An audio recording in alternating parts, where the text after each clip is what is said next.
We're not for everybody.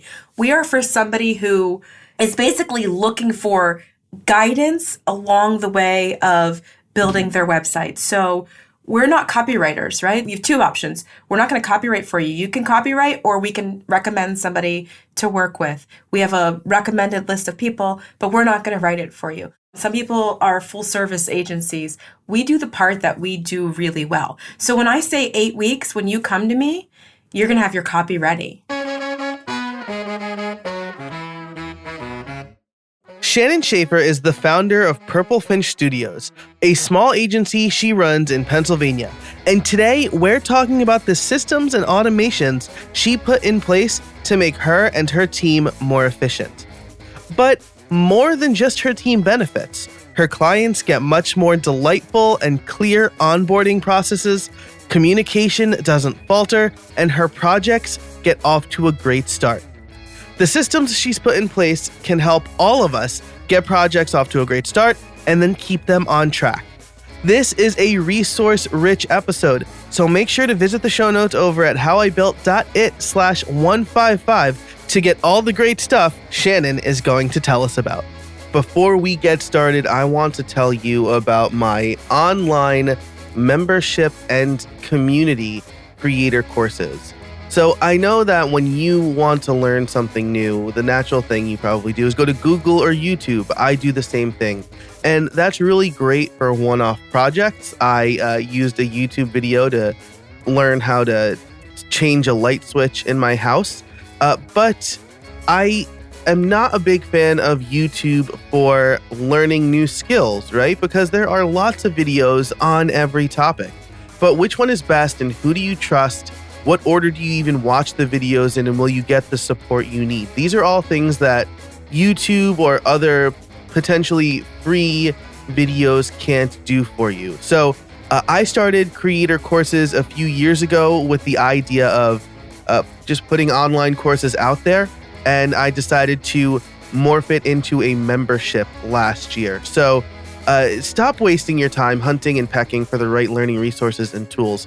Over at Creator Courses, you can become a member and take all of the courses that we have to offer included in that membership. And those courses focus on everything from just basic WordPress up to learning how to build websites without code, something you don't necessarily need to do in this day and age. And all of the courses are developed by me. And if you listen regularly, you know that I've been a developer for decades at this point, and I have lots of experience building websites. I'm a teacher at heart, and I've created courses for LinkedIn Learning and things like that. So on top of the courses, we're also a community, and members get access to forums and Slack and office hours with me. And so I just wanted to let you know about that and encourage you to join if you haven't already. Listeners of the show, exclusively for listeners of the show, you can save 15% on all memberships, including the lifetime membership. All you have to do is visit creatorcourses.com/build. That's creatorcourses.com/BUILD. Thanks so much. Now let's get on with the show. Hey, everybody, and welcome to another episode of How I Built It, the podcast that asks, how did you build that? Today, I am very excited. My guest is Shannon Shaffer. She is the founder of Purple Finch Studios. We met at Cabo Press a few years ago, and she is going to be talking to us about automation. Shannon, how are you today? I'm well. Thanks for having me on, Joe. Oh, my pleasure. So I was very happy. You tweeted that you wanted to do more podcasts in 2020. At the exact same time, I was writing out potential guests for this year.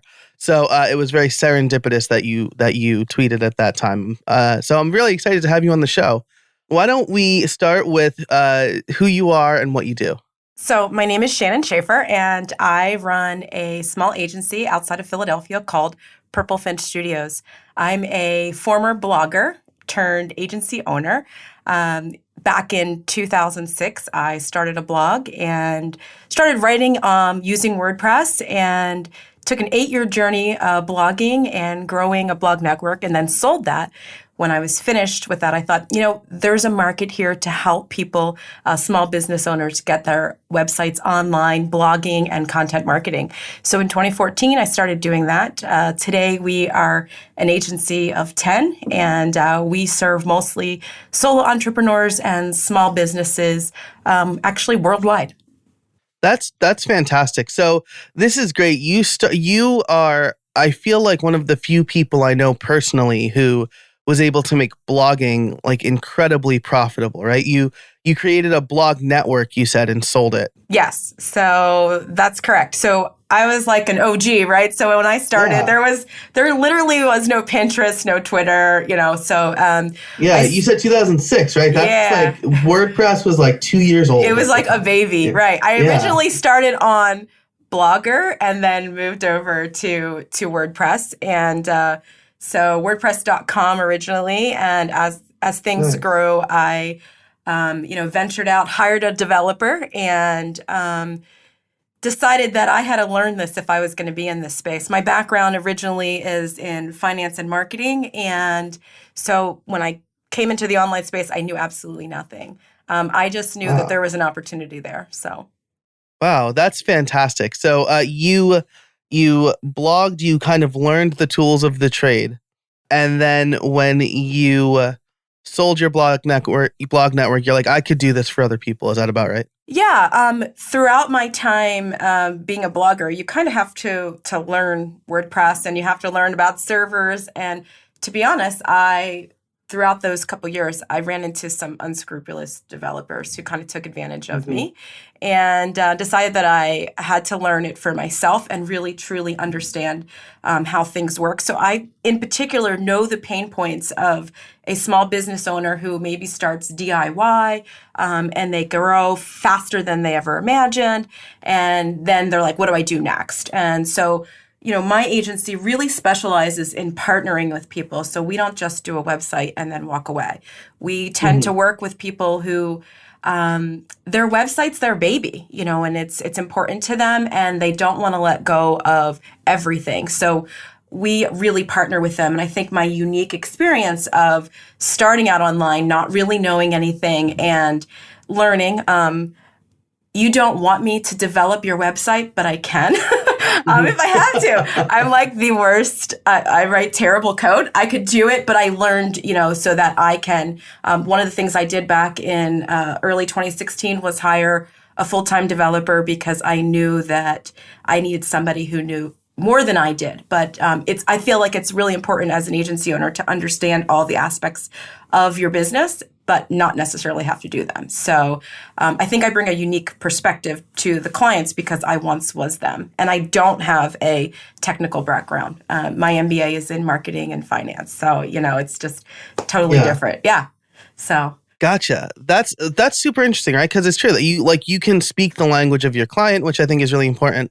We're having a guest on this season that talks about telling your story, and or telling the story of the person that you are your ideal client, right? And that's also incredibly important. So it's cool that you have a very similar story. And then you said that you partner with them. And I think that's also, as we move into an era where you can set up a website without having to ever touch code, you have to bring some value, right? Because people are going to say, why should I hire you when I can just do it myself, right? Absolutely. That's one of our biggest differentiators. So we offer like a maintenance plan, and there's tons of maintenance plans out there for maintaining plugins and your website. Ours is different because we do a quarterly strategy call to analyze their traffic and analyze what they have going on and what they might want to do for that next quarter to either increase their conversions. Maybe there's not enough traffic coming to the site. Just we kind of strategize around what they have going on in their particular situation. So, and we do that at a fairly reasonable cost, because I think that's an important piece of maintenance of your website that people miss. We can update everything, but if you're stagnant for 12, 18 months, you're probably not using your website to its maximum capabilities or capacity. Yeah, absolutely. And this can happen to anybody. Like, I have been making websites since 2000. And I have a website. It's my main business, Creator Courses. And I was not blogging on it regularly because I was like, I just want people to buy the courses here. I'll blog on my blog. But I signed up for an Ahrefs account. Full disclosure, they are a sponsor of the show. But I signed up for an Ahrefs account and I realized like, oh my God, like the fact that I'm not regularly writing on my site for search engines to see is negatively affecting me.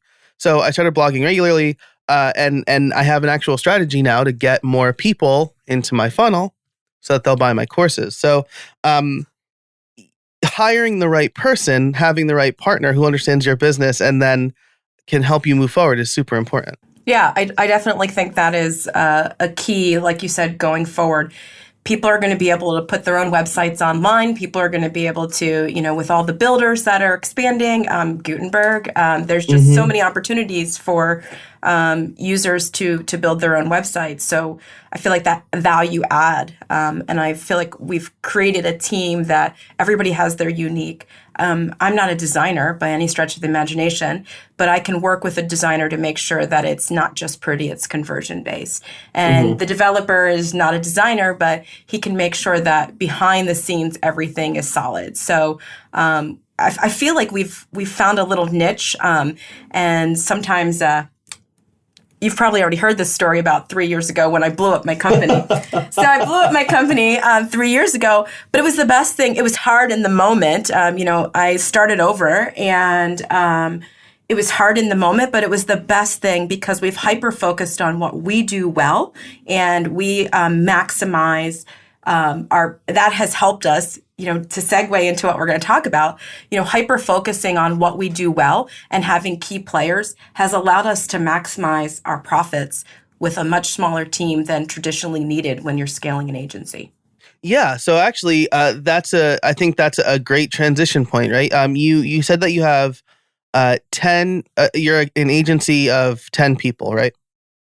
And you work with clients worldwide, but I suspect that you don't offer like 24/7 support, right? Like you're probably not, well, maybe you do, but I assume you're not hopping on a call at like 2 a.m. There's two things that we have. Obviously, we have a hosting partner that is, that we use managed hosting with Liquid Web. So that takes away that years ago we used another great hosting company, SiteGround, but the problem is that we would have to get on the phone and call. Now everything is taken care of with a ticket. So if I am the only one available at 2 a.m., it's simply a ticket. I'm not having to dig into cPanel and see what's going, anything. I'm just sending an email. And so I'm more of a facilitator. So finding a partner like that, has helped us be more productive, so we do offer, if a site goes down at 2 a.m., fortunately, we do have European staff, so it is 7 a.m. there. So we do have, not 24/7, but we do have somebody on our help desk pretty much from 4 a.m. until about 10 p.m. Eastern time. So just based on our distributed team. So yeah, that's fantastic. And I'm sure managing clients like that, clients of I know that you have clients of a certain size, and then a globally distributed team, you probably have tools, processes, and automations to help you with that. Always. This episode is brought to you by FreshBooks. Do you remember when you started your small business? It was no small feat. It took lots of late nights, early mornings, and the occasional all-nighter. Bottom line, you've been insanely busy ever since. So why not make things easier? Well, my friends at FreshBooks have the solution. FreshBooks invoicing and accounting software is designed specifically for small business owners. It's simple, intuitive, and keeps you way more organized than a dusty shoebox filled with crumbled receipts.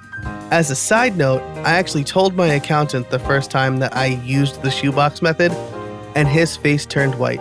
But in actuality, FreshBooks was one of the first things I bought when I started my business. I've been a FreshBooks user since 2009. It's easily the best accounting and invoice software for small business owners like us. Create and send professional-looking invoices in 30 seconds, and then get them paid 2 times faster with automated online payments. Nothing is better than sending out an invoice and getting it paid in the same day. That's happened for me with FreshBooks. You can also file expenses even quicker and keep them perfectly organized for tax time. And the best part is that FreshBooks grows alongside your business. So you'll always have the tools you need when you need them, without ever having to learn the ins and outs of accounting. Now, there are a lot of features on this list I have here to talk about, but I'm going to pick two of my favorites. The first is late payment reminders. They are clutch. It's one less thing that I need to worry about when making sure I get paid. I don't have to keep track of exactly when I sent the invoice, and if I already sent a follow-up email, or whether or not they viewed the email. All of that is taken care of inside FreshBooks. The other feature I really like is the automated expenses. I connect my business credit card to FreshBooks, and my expenses automatically get imported. They are all there, ready for me and my accountant to review. It makes tax time easier for both of us. And it's no secret that I love automation, and these two features make my life a lot easier. After doing things by hand, FreshBooks is worth the price of admission just for those two things. So join the 24 million people who have used FreshBooks. You can try it for 30 days for free. No catch, no credit card required. Go to freshbooks.com/builtit and enter how I built it in the How Did You Hear About Us section to get started. That's freshbooks.com/builtit. That's built with a T. Thanks so much to FreshBooks for supporting the show. And now let's get back to it. Let's start with the maybe some automations for your clients. Do you have like a client onboarding process that's automated or anything like that? The first step that a client takes with us is, obvious, most of us is filling out a form on our website, right? So from the day that a client comes into us, they're entered into an automation. So our website has a form. We ask them, how can we help them? We have drop downs and they choose the thing that we can help them with. And they are then automatically entered into an automation. So if you tell me that you need a new website or you need email marketing, you're going to get a different autoresponder. That autoresponder is delayed, so it doesn't look like it's an autoresponder. Yeah. It's delayed, and it also has time windows. So if somebody comes in at 1 a.m. and fills out that form, we don't want them getting a response at 1:15 a.m. We have a window of time from 9 to 5 p.m. Eastern that our autoresponders work. So, and then you're funneled in, you get an autoresponder, you get a link to schedule an appointment or the appropriate action that you need to take based on your requirement. What that does for the customer is they always get the same experience, right? So every single customer. But also what it does is it helps your productivity of your employees. There's nothing worse than getting a new lead and saying, hey, who needs to talk to this person? Funnel around 3 days emailing it. Do I talk to this? So with this onboarding process, or this, not even onboarding, this is a prospect process, everything is automated. So they will, a lot of times I don't even talk to a client or email a client until I show up on Zoom. We send them a link to fill out a form based on, what their question is, and I review that. And sometimes that allows me to not even have the Zoom call because they're not a fit for us. So nothing's worse than jumping on a call and being like, okay, 40 minutes into it, we're not a fit for you. So by having them fill out that form prior to the appointment, it allows us to kind of determine if we're a fit. And then we can send a response to them saying, hey, we're not a fit, but here's somebody that might be a fit for what your needs are. So it starts as early as the initial contact. That's great. And that, like you said, that saves you a bunch of time, right? Because everything is going to where it needs to go. But then also it's a good litmus test already, right? Because I'm sure, many people who are listening, anybody who's done freelance work, you've met with somebody at a coffee shop or you've gotten on a Zoom call and like 40 minutes or an hour in, you're like, this is not, or even worse, maybe you get to the proposal process and you're like, oh, they're not a good fit for me. And so now you've wasted hours that you could have spent doing something else. So this is a great first step for prospects to take. What tools are you using, if you can tell us? I don't know if you're using something proprietary. Yeah, so we actually, after a long time of trying to find one product that does everything that we need it to do, we actually, up front, we use a software called Dubsado, and was created by a husband and wife team who were photographers, and they were looking for software that specifically met the needs of small creative agencies. So web designers, photographers, and all the way to like wedding planners. So what that does is it allows for, Dubsado has created forms and contracts. We stay with Dubsado all the way through our contract and invoicing process.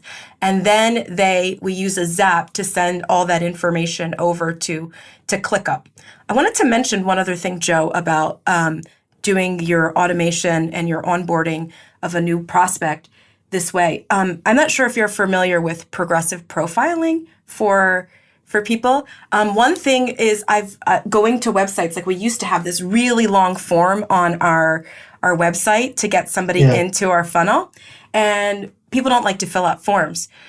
With Dubsado, we fill out they fill out that form, and then going to that next form that I send them, it adds on to the same profile, so they aren't having to fill out the same information over and over again. And what we found is by asking them for small chunks of information along the way, we get that information faster and it's more complete, because nobody wants to sit down and fill out this really long process to get an appointment with you. So it's been a really cool way for us to get more information quicker and more accurate, but it's the same amount of information, but to the client, it feels less daunting. That's fantastic. And again, it goes back to kind of getting like the minimum amount that you need to move to the next step, right? Because, I think there's that psychological necessity for people to want to complete things, right? Like that's why you might want to have like a 2-step sign-up process or something like that. I think it helps if you have a product or whether you're an agency,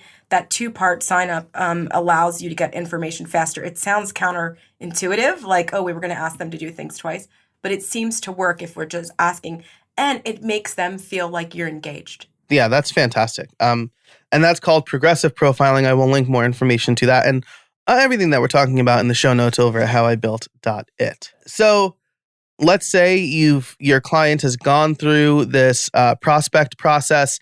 Everything looks great. You are ready to have the contract and invoice signed. What's next? So our proposal contract invoice is all automated. So when it's sent out, when they sign it, they will automatically sign the contract. They will immediately upon signing the contract, the proposal will come up. They make a payment right there at that screen. And immediately from there, they'll get their onboarding documents. Again, we use that delayed workflow so we don't seem like, it's all automated. We use that psychology around. One of the things that we don't want to do is make them think that they're always going to get we try to be proficient, but we don't want to make our clients think that we're going to respond in 1 minute every single time. So we use these delays to set some expectations of interactions. So we have a full onboarding document that everybody gets. It's a 9-page document. It sets expectations down to how long it takes us to respond, what it takes to get us on a phone call. And if you set those expectations, some people are really afraid to tell their clients that this is how we work. But setting those expectations early and often, I think allows you to be more successful, the project to move forward. Right in our documents, it says, this is your projected date that we will be able to go live, but it depends on you. It's blunt. It doesn't say, we'll do our best. It comes right out and says exactly how we work together. So that's all automated all the way through onboarding, all the way through that onboarding document. They get that all through. No person has to touch, sending those onboarding emails. That's fantastic. And again, you are automating something that can be automated, but you're also setting expectations for your client, which is like people are afraid, right, to say like, I charge this much, or I only answer emails at this time. But it's much better to say that upfront than to surprise your client, right? By saying like, I'm not The one of the first things I say if I have a client in our meeting is, look, you're hiring me. I have a family. I work 9 to 5. I don't work weekends. So if you need somebody if your site crashes on a Saturday and you need that, I'm not your guy. And we know immediately at that point if we're going to be a good fit or not. Everyone is not your client, and that's okay. Yeah. And I think that we, as a small business, to be successful and productive, we cannot take clients who we have an analogy in our group. I'm the captain of an airplane, and we cannot have passengers flying our plane. So as a group, when we feel like a customer we may be letting the customer take over the plane, we literally on Slack will say to each other, okay, we have a hostage situation. Our planes, we're going to California. We can't stop in Florida and Texas first. We have to get to California. So I think setting that, those expectations, and I've learned that the hard way, because we're all afraid that we're not going to have customers. We're all afraid that, we're going to be all sitting around twiddling our thumbs if we set expectations. So those documents up front, automating those and having that process. It also helps your team know how to respond. One of the things when you grow a team is that we always want our team to be like us, do things the way that we do. The only way that we can do that is have those hard written rules about how the processes work. Yeah, absolutely. I love that analogy. We can't have a passenger flying the plane, because you're absolutely right. Like, it's not like if you're a passenger on a plane, you're like, oh, I know we're going to California, but I just need to stop in Texas real quick. Like, that's easy for you, right? You know how to fly the plane. Things like that have become an easy way for a team member to wave their red flag. Instead of saying, customer X is being a jerk or whatever, we know that our goal is to get to California from Philadelphia. We have to stay on our path. If we go different directions, we're not going to be able to work together as a team. So it also has allowed the team to be able to say it in a way they don't feel like they're complaining. And it kind of opens our eyes like, oh yeah, right. I'm no longer captaining the ship or the plane. Somebody else is. So you can use the ship too for that analogy. Yeah. Either way, I think it's great. And you're right. It kind of keeps morale, right? Because I've been in groups where people just complained about their clients, and I'm like, this is not healthy. I was actually on the Clients from Hell podcast talking about this, because I tweeted that I didn't think that was a website that was healthy for freelancers to regularly read. And the guy who runs the podcast over there was like, hey, let's have you on the show and talk about this. I'm like, this is great. Killing me with kindness. But it's important. You got to find the right balance between venting and then always complaining. Yes, absolutely. And I think if you take away the customer is the problem versus this is our goal as a company, does it align with our goals? It becomes a different conversation. Today's episode is brought to you by Smile and their product, Text Expander. Save time typing and boost your productivity with Text Expander. I'm all about automation, and Text Expander is a great way to get started with automation. It allows you to create your own snippets for repetitive text you tend to use everywhere. Add the text, create a snippet, and boom, save precious time and keystrokes. One of my favorite snippets is for my address. So instead of typing out my full address and risking typos, I simply type $ADDR, and Text Expander does the rest, filling in my full address for me. I also have snippets for my street, my city, and my zip code. But that's not all Text Expander does. With its advanced snippets, you can create fill-ins, pop-up fields, and more. You can even use JavaScript or AppleScript. Another one of my favorite and most used snippets is when I type PPT. That will take whatever text I have on my clipboard and convert it to plain text. So I'm no longer fighting formatting when I copy from a Word document, a Google Doc, or a plain HTML page, like a website. I also use it for common links, email messages, which I can completely customize with fill-ins and drop-down menus, and even date calculations. I'm currently writing a book, and Text Expander has been instrumental with that. Text Expander is available on macOS, Windows, Chrome, iPhone, and iPad. so pretty much anywhere you do computing. If you've been curious about trying Text Expander or automation in general, now's the time. As a listener, you can get 20% off your first year. Just visit textexpander.com/podcast and let them know How I Built It sent you. That's textexpander.com/podcast for 20% off your first year. And now, back to the show. Okay, so we've gotten to the point where the client knows what to expect now. Do we want to, I assume from here, it's probably a fairly customized process depending on what the client needs, or do you have like a set of productized services that you offer? We do every single, obviously the delivery of the actual product is different for every client, but that is the one area where I feel like a lot of agencies could systematize a little bit more.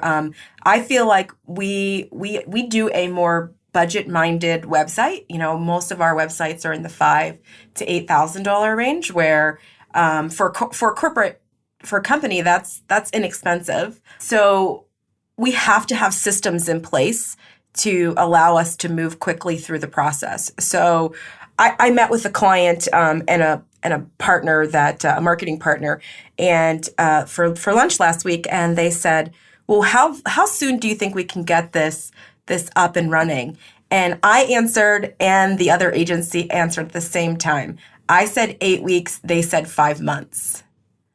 And wow. So I was like, oh, wow. So everything that we do has, every customer goes through the same experience, whether or not the product is a $2,500 website or a $15,000 website. It's the same process. We have some tools that we use. We use Milanote, which is we have a project board that we use for every single client.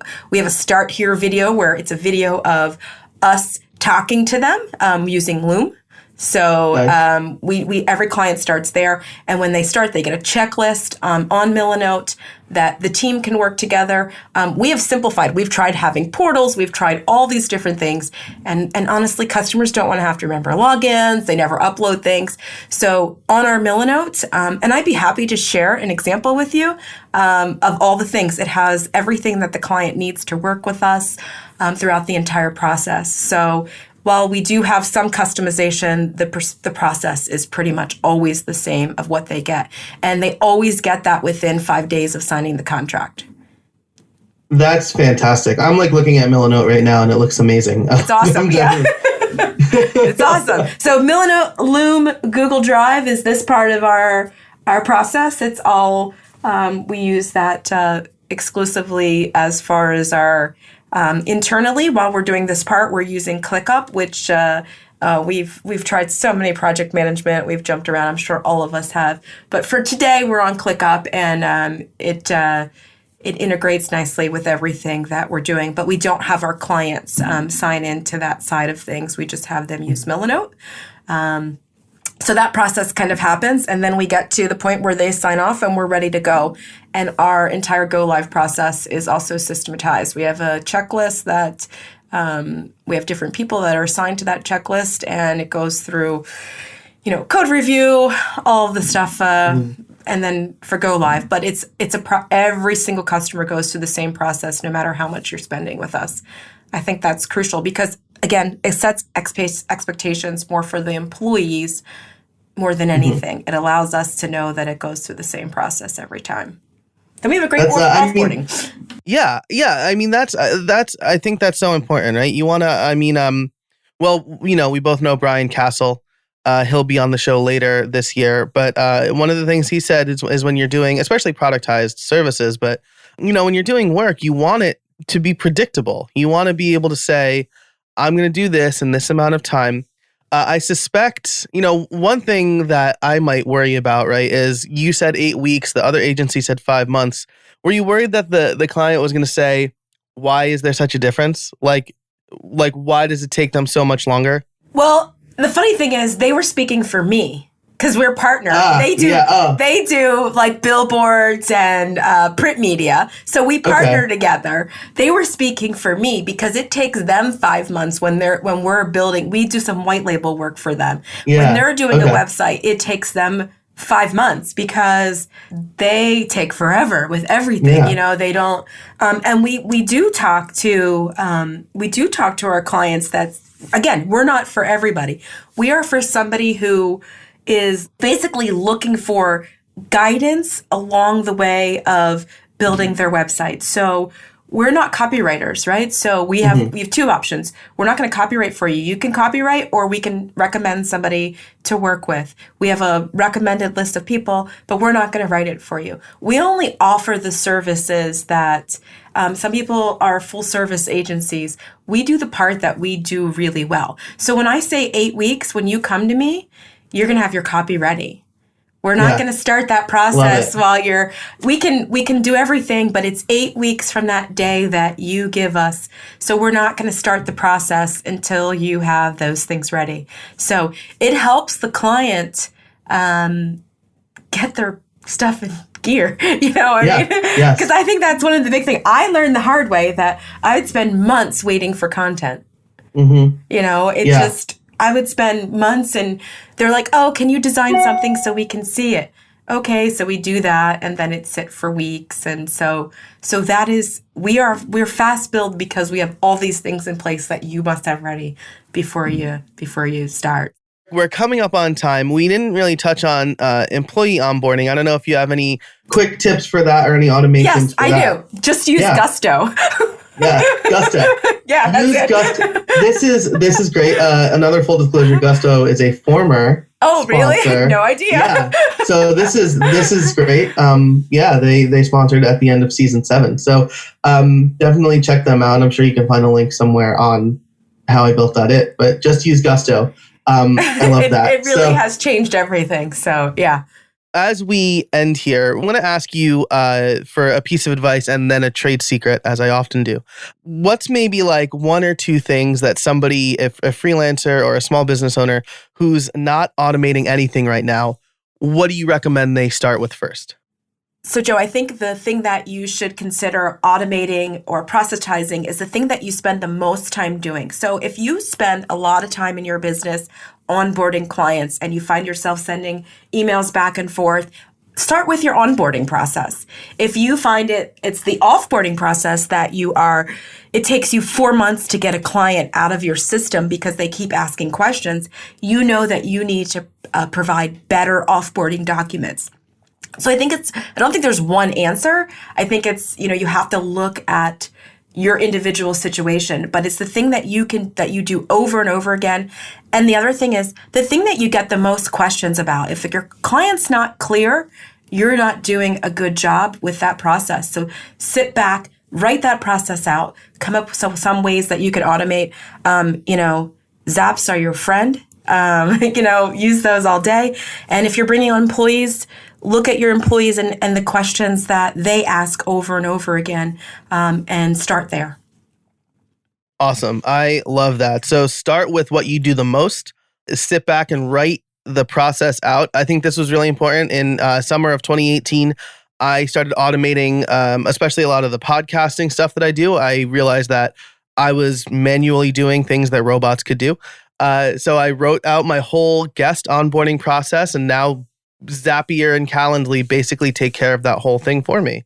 And Zaps are your friend. I will link to Zapier in the show notes if by some chance you have never heard of it. It's amazing. Both that and IFTTT. But IFTTT is more like smart home sort of device stuff. This is great. Shannon, thank you so much for coming on the show. I need to ask you my favorite question, which is, do you have any trade secrets for us? That's a great question. And I thought about what I was going to say. And I think my biggest secret is when it comes to employees. I have found that growing my company, that looking for employees who don't always have the skill that you want, but have the personality traits that you need for your company. I have taken people who are not necessarily in this space, have never been in WordPress, have never looked at a website, that have worked at Target, but they're the most amazing employee. Every time I go there, I'm like, yeah, I need to have her. So I think my success, my team is I have like such a wonderful group of people. And I think going out and find people that fit your culture that you can train, and don't be afraid to do that. I think sometimes we're so afraid that people don't have the credentials that we want them to, that we don't hire them. But if they have the personality, the work ethic, and they're going to be a company culture match, do it. I love that. I could not agree more, right? Skills can be taught. Skills often need to be taught, right? Like I got out of school with a master's degree in software engineering, and I still needed to be trained on my first job. Like I knew how to program, but I didn't know how a particular company did it. So I think that's super important. Such a great trade secret. I wrote it in the notes as when it comes to employees, you can develop the skills, so you should look for the personality traits. Absolutely. 100%. Awesome. That'll be the tweetable. Shannon, this has been great. Where can people find you? I am on, where am I? Where can they find me? Twitter. Twitter. That's it. Shannon T. Shaffer. And LinkedIn. Yeah, that's about it. All right. And LinkedIn. And hopefully coming to a WordCamp near you. Awesome. So definitely follow Shannon on Twitter. I will link Twitter and LinkedIn and everything we talked about in the show notes over at How I Built It. Shannon, thank you so much for your time. I really appreciate it. Thanks so much to Shannon for joining us today.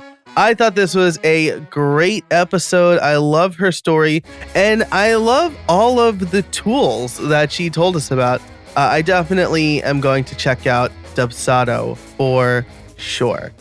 I think what she talks about, especially about systematizing their process, is incredibly important for really anybody who's doing this sort of work. And she went over the benefits great, so I don't want to, kind of rehash all of that. But I will say that putting systems in place for me has made me more efficient. And in a field where time is money, and time is the only thing you can't get back, I think having a good system in place is important. So thanks again to Shannon for that. All of the links that we talked about, all of the tools and the extra resources can be found over at howibuilt.it/155. I want to thank our sponsors for this week. They are Text Expander and FreshBooks, two tools that I use every single day in my business. So be sure to check them out as well. If you liked this episode, be sure to like and subscribe in Apple Podcasts or wherever you listen to podcasts.